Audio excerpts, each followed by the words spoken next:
Hey, what's going on, guys? Magma here, and I say this every time I do one of these. It's been a while. Yep, it's been a while. If you saw my community post on my YouTube channel, you would know that I'm probably going to be starting up doing Speedpaint videos again, but rather than just adding music to the background of these videos, I actually want you guys to give me questions, like a Q&A, and I'll answer questions that you have for me during the Speedpaint videos. It's just so it's not as boring as just listening to music and watching an art thing be made for like 8 minutes.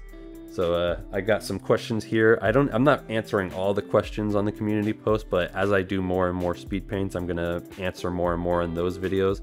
So if you have a question for me, leave it in the comments of the community post on my channel, or even leave it in the comments section of this video, and I'll look at them and I'll pick the ones that I think are the best that haven't been answered before, and I'll answer them. So yeah, let's just jump straight into it. The Wild Megalo asks, how hard would you say it is to finish your animations? Does it affect you in any way? I wouldn't say it's hard too much unless I'm doing like an action scene that I've never really done before. Like say if I was having two characters fight in karate, you know? I've never drawn or animated characters using the karate poses and attacks and stuff, so that could probably be a little challenging to learn that and then try to draw it. But mainly it just takes a while. That's the main problem. It just takes a while to make it because you gotta do all the drawings, you gotta do the rough drawings, and then you gotta ink it, then you gotta paint it yourself, and then you gotta edit it, then you gotta draw the backgrounds and color the backgrounds and maybe add some shading if you want. You know, all this stuff that a studio would normally have like different teams of people doing. I'm doing it all on my own. So it mainly takes a while. It's not too difficult for the stuff that I try to make, but it just takes a while, you know. So, and I don't know what you mean by does it affect me in any way. If you're talking about like physically or mentally, I mean it can, because drawing the same thing over and over, just slightly different, could be, you know, annoying at times, and it, you know, there's a lot of creative drain as well from it. But overall, not really. Like I'm not like having any issues from it or anything. It doesn't really affect me too much. So, and this next question comes from Abby Potato, and he asks, I'm not sure if you've been asked this question before, but do you have any suggestions for animation colleges? Also, are you planning on working with a bigger company at some point to make your own shows? The first part's actually a really good question, because obviously you want to go where you can improve your animation skills and stuff. The school I went to, it was a small school. I'm not really going to say what it is just because I just graduated from there. But the school I went to was very small, and it specialized in animation. Not really the animation I wanted. It specialized more in 3D animation, unfortunately. But still, it was an animation school. And I'm not too familiar with too many animation schools out there. There's not really a lot of like art schools or like media schools. Like the obvious one is CalArts, right? The one created by Walt Disney, which is they specialize in teaching students animation, 2D, 3D, whatever. And then there's some in LA that are just like, I don't know, like maybe type in like LA animation schools. In LA, I mean like Los Angeles. Things in like California or New York have a lot of art schools. And I'm sure there's a lot, you know, in the Midwest and stuff like that. But I mainly know of ones in like East Coast and West Coast. Like I even know a college called Loyola Marymount. They have an animation degree there, and I heard it's pretty well. Like a lot of old shows that were on things like Cartoon Network, the people that made them went to Loyola Marymount, such as I think it was Johnny Bravo. I think the guys who created Johnny Bravo, they went to Loyola Marymount, and that's where they got their animation degree. I think. Don't quote me on that, but that's just an example, you know. So there's a lot. You just gotta look them up. I recommend typing in like animation schools in like, I don't know, specific city or state like California or New York or Los Angeles or New York City or wherever. There's a lot, and I've been very vocal about this. I mean, you don't need to go to college if you're gonna do something like, I don't know, something in the media realm, like filmmaking or arts. It's good to go there because you can build connections with people, and then, you know, you all know each other, and that you can help each other get jobs and stuff by collabing or just by knowing somebody, you know. But in reality, you really don't, if unless you're going to school for like something like a doctrine degree, or to be like a teacher, or to be a scientist or a lawyer or whatever, you know, something that requires a lot of knowledge in academics, you don't really need to go to college. And if you do want to go to college, make sure you go to one that specializes in the career path you want to go to. Don't just go to some cruddy state school that's there to give you the basics on English, literature, math, and all the other crap you've been studying since freaking middle school to the end of high school. Go to a college that specializes in what you want to do, whether it's an art school or, I don't know, one in law. Go to a school that specializes in teaching law and stuff like that. Don't just go to some random college just because you want to go to college, because everybody else is going to college. Make sure you go to a place that you actually will benefit from, that will actually enhance your career and not waste your time with basic academic courses that you've taken already, you know? And for the second part of the question, are you planning on going to work at a bigger company? I don't know. I'm still really thinking about that. I would love to keep doing YouTube as full-time. That'd be awesome, you know? But right now it's not really looking like that could be the case, but I mean, I don't know, that's tough. It would be nice, you know, because a company means a stable paycheck, and you get like benefits such as health insurance and all this other stuff that would be really, really useful. But I really don't like the direction a lot of studios are taking. They're making just rehashed crap. Like, I don't mean to beat up Marvel, for example, but like Marvel, you know, it's like I don't know, that stuff's, I'm over it. It's just a lot of rehashing and retelling of the same stories, but with different superhero characters. And obviously that's film, right? But the same kind of goes for animation, where you look at a lot of the modern day cartoons on things like Cartoon Network or Disney Channel or even maybe Nickelodeon.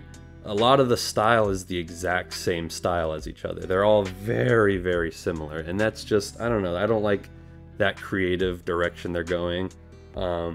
Plus, I don't know why, but for some reason, I'm not going to get into too much of it. I'm just going to state the obvious, but there's a lot of politics being injected into cartoons and TV shows and all this, and films and all this other crap, which is just unnecessary, because the point of film, the first point of film is to entertain people. You know, that's the main objective. You're supposed to be entertaining. That's the hook. And then if you want to have things like serious themes or character developments and whatnot, that comes secondary. That's the layers on top of, that's the layers of the sandwich, if you know what I mean. But yeah, I don't know. I really don't like the direction a lot of studios are taking. So I don't know. We'll see. Maybe maybe I could find, maybe there's a studio out there that I discover that's so cool and chill, and their main objective is to just create entertaining and beautiful content for people to enjoy, rather than trying to push a political message or rehash the same garbage stories and styles just to make easy money, you know? So I don't know, we'll see. Like I said, I would love YouTube to be full-time, and I'm going to try to make it full-time, but you just never know, you know? This YouTube's kind of like the media world, where you could go there to achieve your dreams, but you got to be a little lucky as well, you know? You can create all this content, and if you don't get lucky that people decide to watch it, then, you know, then unfortunately it's just not going to happen, you know? So we'll see, though. We'll see. Our next question comes from Lalo Sabseto. I probably butchered the first and last name so bad. I apologize, but they ask, what apps or programs would you recommend for a beginner animator like me? I really think that it is too complicated for me to use known apps that any animator uses. For beginners, well, if you're talking beginner animator in terms of like you're just getting into animation and you're just trying out animation for the first time, there's a lot of apps on like iPads and tablets and stuff that you could try. Like, I know a lot of people say or recommend what is it, no, Flip-a-Clip, that's it. Yeah, a lot of people recommend that one. I've tried it out. I don't really like it too much because it's very limited, and you can't really do too much in terms of like animation stuff on it besides just redrawing frames. But that's a good one to start trying out with. Also, there's a free app called Procreate, which is more of an artsy app. Like, it's more just to draw and create beautiful like digital artwork. But they have an animation part of the app where you can create like GIFs and stuff like that with it, and you could just practice there. But those two are really good ones to start off with and just practice. Unfortunately, if you want to do incredible work and even go, say, to like Hollywood or get into the animation business and work on TV shows and maybe animated films, you're gonna want to practice and learn most of the known animation softwares, such as Adobe Animate or most commonly what's being used in the industry right now, Toon Boom Harmony. Those two, at some point, if you're really into animation, you really want to get into it, and you've practiced a lot with like these cruddy cheap apps on like tablets or iPads and stuff, you're gonna want to try and use something like Adobe Animate or Toon Boom Harmony, because that's what all of the professionals are using, and that's what they're using in the industry.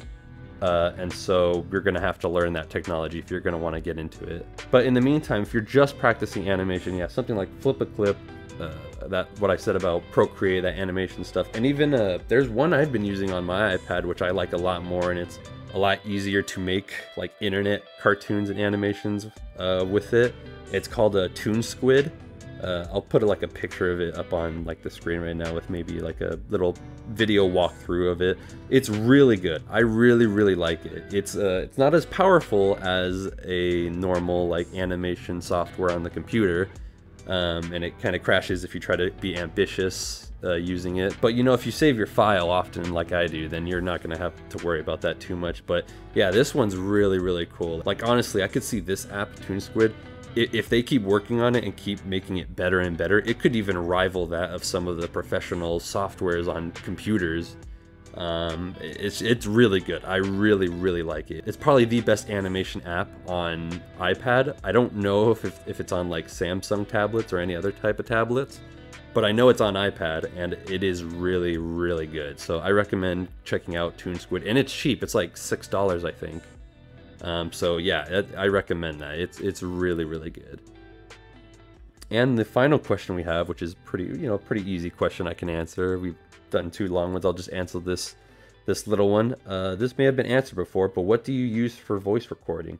So what I use for recording my voices is I use an app on the computer, or not an app, sorry, a software on the computer called Audacity.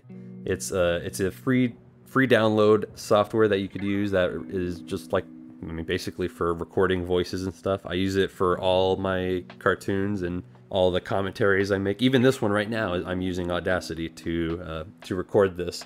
It's super easy. It has a bunch of tools and sound effects you could add to your to the voice to give you, like, I don't know, a robot voice or a high-pitched voice or a low-pitched voice, or it's just got a lot of customization tools and stuff. So and it's free, which is crazy. I can't believe this is actually free. So yeah, if you really are looking for a good voice recording software, I recommend Audacity. I don't think it's on like iPhones and iPads and stuff like that, or phones and tablets. It's only on the computer, but it's worth it. It's really worth it. It's clear, it's crisp audio. It's really good. It's got a lot of customization to it as well, so you could edit your voices and stuff. But yeah, that's all the questions I have for now. Like I said, every time I do one of these Speedpaint videos, I'm going to answer more and more questions. So if you have questions, leave them in the comments of this video below, or go to the community post I made on my channel where you could drop your question in and I'll answer it. I really like giving advice. Obviously I'm not like an experienced veteran of like making animations or cartoons or whatever. But I like to think that I understand the business, and that even though I'm not as talented and as great as some of the people who are making like cartoons today and stuff like that, or who are in the industry, I'm pretty good at giving advice for beginners, at least, just from the experiences I've gone through. So yeah, if you got anything like that you want advice on and stuff like that, or a question, like a more serious question about life or whatever, go ahead and ask it. Don't be afraid to ask it. So yeah, that's pretty much it. Thank you guys so much for watching, and I will see you in the next video. Peace.